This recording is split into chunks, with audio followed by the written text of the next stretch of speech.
What's going on, all you gamers? Today we're back with some more Asterigos Curse of the Stars. What we'll be covering today are all of the best skills that you should be using to get the most out of your builds. So if you want to know what the best skills are, highest damage, and some that are just really cool to use, then stay tuned. That's coming up next.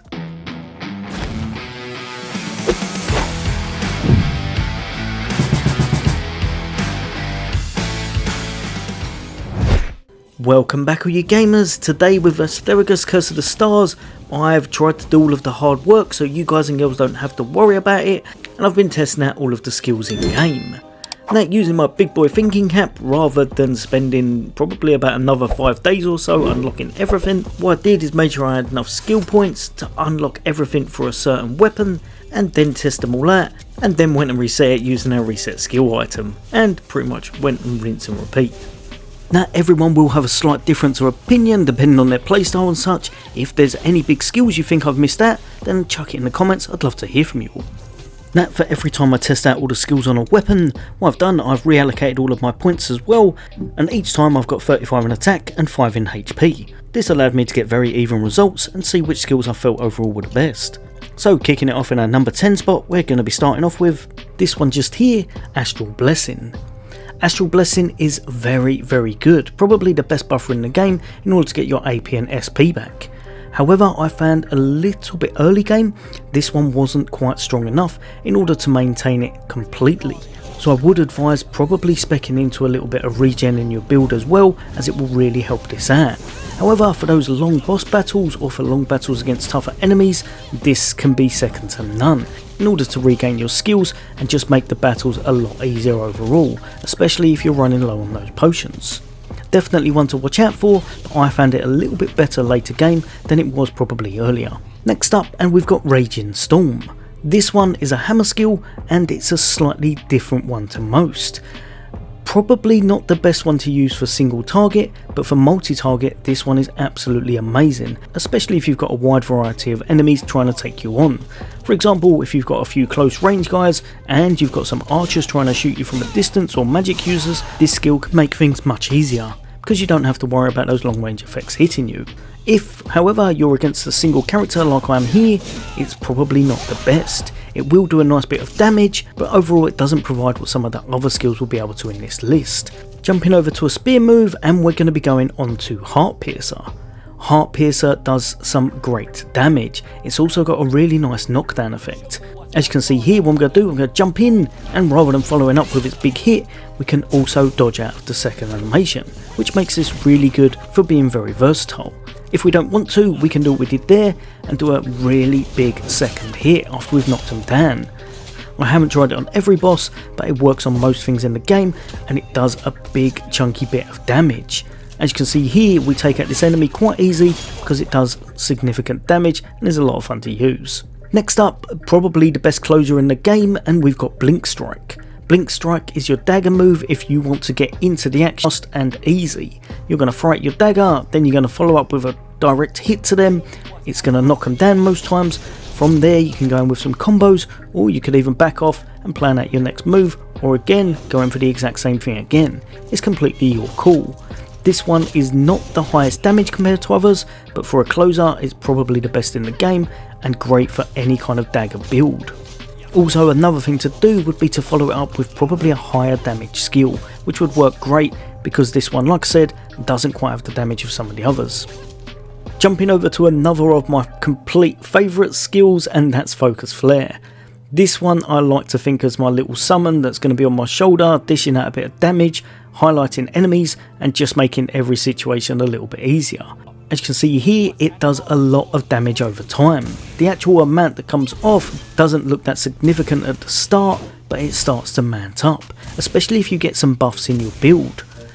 Even now, without buffing it and such, it does almost half energy of this enemy, and we're not really even attacking at the same time. I find just setting this off and then going about your normal routine, hitting them with skills, hitting them with your firepower, knocks things to pieces very fast, and makes those boss battles a little bit easier. Next up, probably my favourite move for the bracers, and this is going to be Supernova. If you absolutely want to pummel enemies and knock them away, knock them down, just give them a little bit of a beating, this is the one you're going to be after. This one is going to hit the main target, most times it knocks them down, everything else is going to be knocked away, giving you a little bit of breathing room.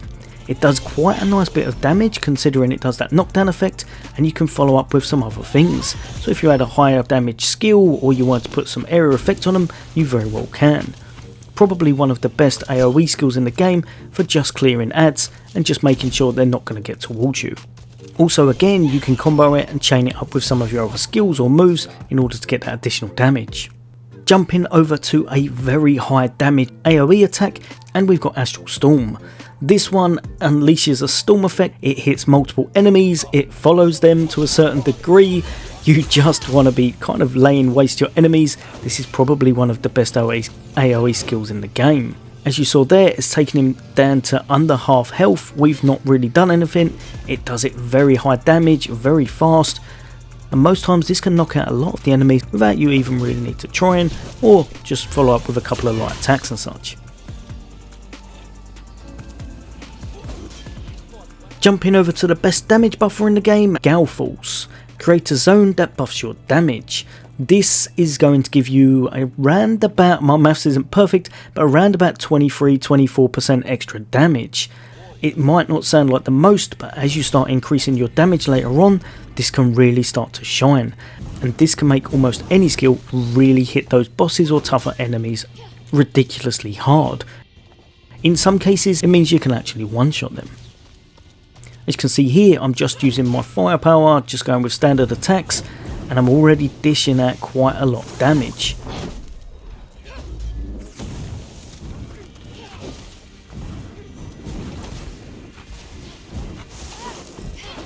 Getting hit in the face doesn't really help you much, but you can see the difference. It was 400 and something, now it's down to 320s, 360s, and the last hit is 500. Whereas before it was over 600. Definitely one you want on your bar, as it's just going to make everything fall over a lot faster. Next up, and we have my favourite protection skill in the game. This one is just ridiculously good and well worth having in any build, and that's the North Wind protection. This is going to create a magical shield, but as it does that, it's also going to throw out your shield and dish out a little bit of damage to the enemies around you. After that, you can take several beats without taking any damage or any stun or knock effects, which is probably the main reason this is so powerful. It's going to allow you to get off several moves that you may not have been able to get off otherwise. It doesn't particularly matter how hard the enemies hit, because you have an amount of hits rather than how much damage it can take. As you can see here, I'm just standing around. It will go away after a while if I'm not doing anything, but those several hits really help you out, especially in those tough boss battles.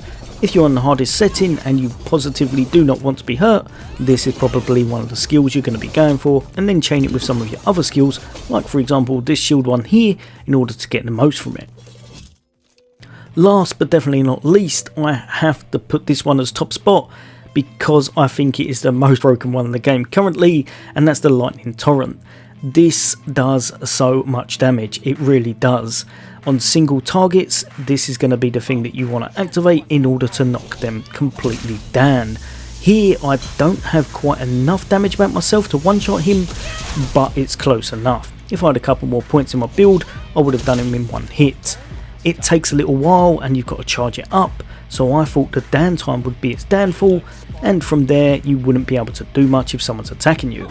However, as you can see here, all you do, you just do it over and over again, and you still do pretty much the same amount of damage, but just over several attacks. He hasn't even moved, it gives off a bit of a stun, it's just crazy. If you can boost your attack, you can link some of these together. Say for example you put that area buff as well, you're going to be hitting upwards of 10k just from one singular hit. A lot of fun to watch, a lot of fun to use, and the absolute best boss nuker in the game currently. Like I said, if you think there's a skill that should be put on this list, let me know in the comments. As always, for all things gaming, for all things Xbox, take care. I'll see you on the next day.